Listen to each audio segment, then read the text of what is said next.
டெல்லியில் மெஹ்ரலி அப்படிங்கிற ஒரு பிளேஸு. அந்த பிளேஸில் ஒரு வீட்டில் ஒரு ஃப்ரிட்ஜு. அந்த ஃப்ரிட்ஜை திறந்து பார்த்தா ஃபுல்லாக கேரிபேக்காக இருக்குது. ஸோ அந்த கேரிபேக் எடுத்துகிட்டு ஒருத்தன் ராத்திரி தனியாக 2 மணிக்கு வெளியே போகிறான். வெளியே போயிட்டு அங்கே உள்ள நாய்களுக்கு கறித்துண்டுகளை போட்டுட்டு இருக்கான். அந்த கறித்துண்டுகள் என்ன அப்படின்னா அவனோட காதலியை 35 துண்டுகளை வெட்டி ஃப்ரிட்ஜில் வச்சுருந்துருக்கான். இன்றைக்கி நான் பார்க்க போகிறது 2022 இந்தியாவை அதிர வச்ச சர்தா வாக்கர் அவங்களோட கேஸை பற்றி நான் பார்க்க போகிறோம்.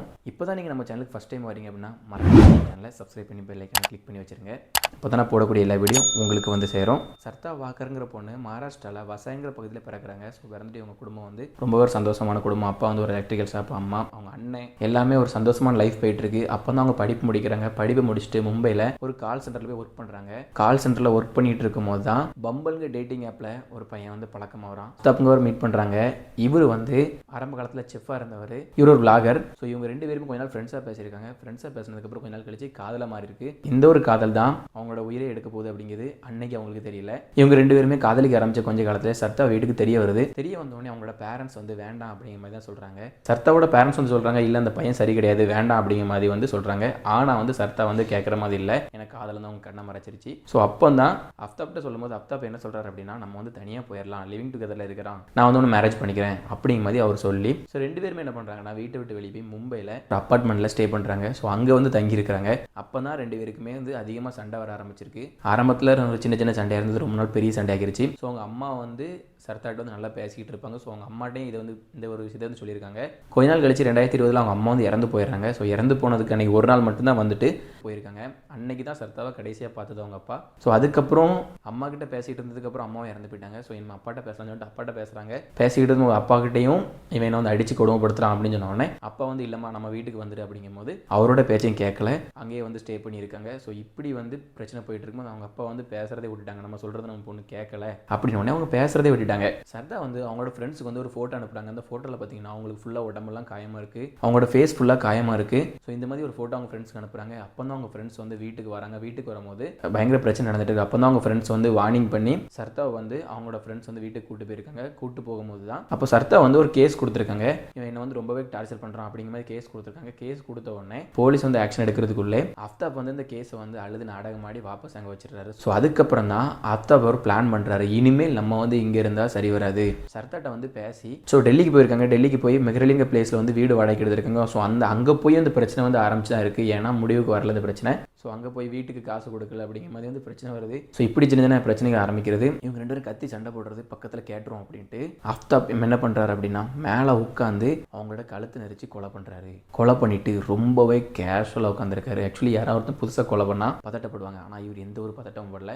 ரொம்ப கேஷுவலாக உட்காந்து ஃபுட் ஆர்டர் பண்ணி ஃபுட் ஆர்டர் பண்ண வர வச்சு அந்த ஃபுட்டை வந்து அந்த இறந்து போன காதலி முன்னாடி உட்காந்து சாப்பிட்றாரு. எப்படி இருக்கும்னு நினச்சி பாருங்கள். ஒரு பதட்டமாக இருக்கும், நினச்சாலே ஒரு பதட்டமாக இருக்குது. ஸோ அவர் அசால்ட்டாக சாப்பிட்டுட்டு நைட்டு ஃபுல்லாக அவர் கூகுள் குரோமில் உட்காந்து சர்ச் பண்ணுறாரு. ஸோ எப்படி வந்து பாடியை டிஸ்போஸ் பண்ணலாம் அப்படின்ட்டு. அப்போ தான் அவர் யோசித்த ஒரு விஷயம், அவர் செஃப்பாக இருந்தது.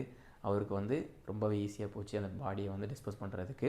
மறுநாள் காலையில் விடிஞ்ச உடனே வெளியே போய் ஒரு 300 லிட்டர் ஃப்ரிட்ஜ் வாங்குறாரு. ஸோ அந்த ஃப்ரிட்ஜ் அதுக்கப்புறம் கொஞ்சம் கத்தி கவர்ஸ் எல்லாம் வாங்கிட்டு வராரு. வாங்கிட்டு வந்ததுக்கப்புறம் இறந்து போன காதலியை பாத்ரூம்குள்ளே இழுத்துட்டு போகிறாரு. இழுத்துட்டு போய் 35 பீஸை வந்து கட் பண்ணுறாரு. கட் பண்ணி எல்லாத்தையுமே கேரி பேக்கில் போட்டு அந்த ஃப்ரிட்ஜில் வச்சிடறாரு. தலையை மட்டும் ஃப்ரீசர் பாக்ஸில் வச்சிடறாரு. பக்கத்தில் உள்ளவங்களுக்கு ஸ்மெல் வந்துடக்கூடாது அப்படின்ட்டு காஸ்ட்லியான ரூம் ஸ்ப்ரே எல்லாமே அந்த ரூமில் அடிக்கிறாரு. அது மட்டும் இல்லாமல் டெய்லி அகர்பத்தி எல்லாமே பற்ற வச்சு ஸோ இந்த மாதிரி ஸ்மெல் வராமல் இருக்கிறதுக்காக மறைக்கிறதுக்காக பல விஷயங்களை பண்ணுறாரு. பண்ணிவிட்டு ஒவ்வொரு ராத்திரியுமே நைட்டு ஆரம்பத்தில் நான் சொன்ன மாதிரி அங்கே இருக்கிற பக்கத்தில் உள்ள நாய்களுக்கு போய் ஒவ்வொரு கேரிபேக்கில் உள்ள கறித்துண்டுகளாக எடுத்து போட்டுட்டு வந்துட்டு இருக்காரு. ஸோ இப்படி கொஞ்ச நாள் கழிச்சு அந்த பாடியை வந்து அப்படியே டிஸ்போஸ் பண்ணிடுறாரு. இது வந்து யாருக்குமே தெரியாது இப்படி ஒரு விஷயம் நடக்கிறது. கொஞ்ச நாள் கழிச்சு அங்கே டேட்டிங் ஆப்பில் ஒரு பொண்ணை பார்த்து ஸோ அந்த பொண்ணுகிட்ட பேசி அதே வீட்டுக்கு அவன் காதலியை கொலை பண்ண வீட்டுக்கு அந்த பொண்ணை கூட்டு வந்து அங்கே வந்து டைம் ஸ்பெண்ட் பண்ணியிருக்காரு. இப்போ அந்த பொண்ணு வந்து அங்கே இருக்க ஃப்ரிட்ஜ்லேருந்து எடுத்து தண்ணி குடிச்சிருக்காங்க. ஸோ அவங்களுக்கு தெரியாது அந்த தலை அங்கே தான் இருக்குது அப்படின்ட்டு. ஸோ இப்படி யாருக்குமே தெரியாமல் இருந்திருக்கு. கொஞ்ச நாள் கழிச்சு சர்தாவோட ஃப்ரெண்ட்ஸ் எல்லாமே கால் பண்ணியிருக்காங்க. ஃபோன் வந்து சுவிட்ச் ஆஃபில் இருந்திருக்கு.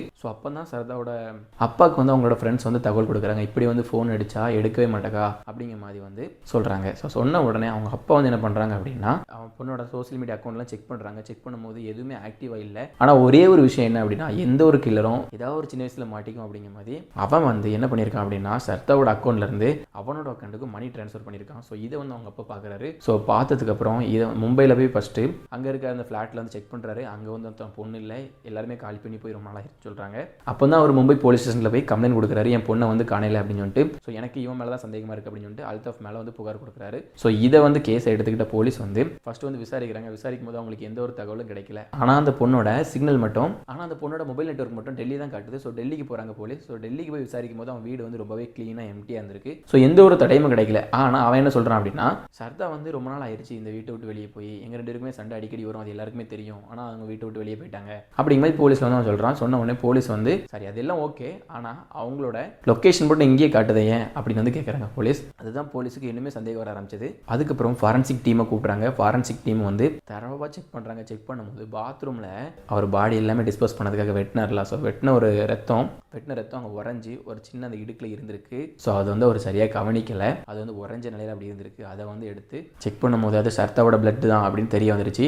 ஸோ இப்போ போலீஸார் அவரை வந்து கஸ்டடியில் எடுத்து விசாரிக்கும் போது ஆமாம் நான் தான் என்னோட காதலியை கொலை பண்ணேன் அப்படிங்கிறத வந்து அவர் வந்து ஸ்டேட்மெண்ட்டாக கொடுக்குறாரு. நான் இப்படி வந்து கொலை பண்ண பாடியில் நான் இப்படி டிஸ்போஸ் பண்ணேன் அப்படிங்கிறது எல்லாமே போலீஸில் வந்து அவர் சொல்கிறாரு. இதுலேருந்து நம்ம என்ன தெரிஞ்சுக்கணும் அப்படின்னா, எப்போவுமே குடும்ப வாழ்க்கையில் நிறைய பிரச்சனை வருது அப்படின்னா அங்கேருந்து நம்ம வெளியேறது ரொம்பவே நல்லது.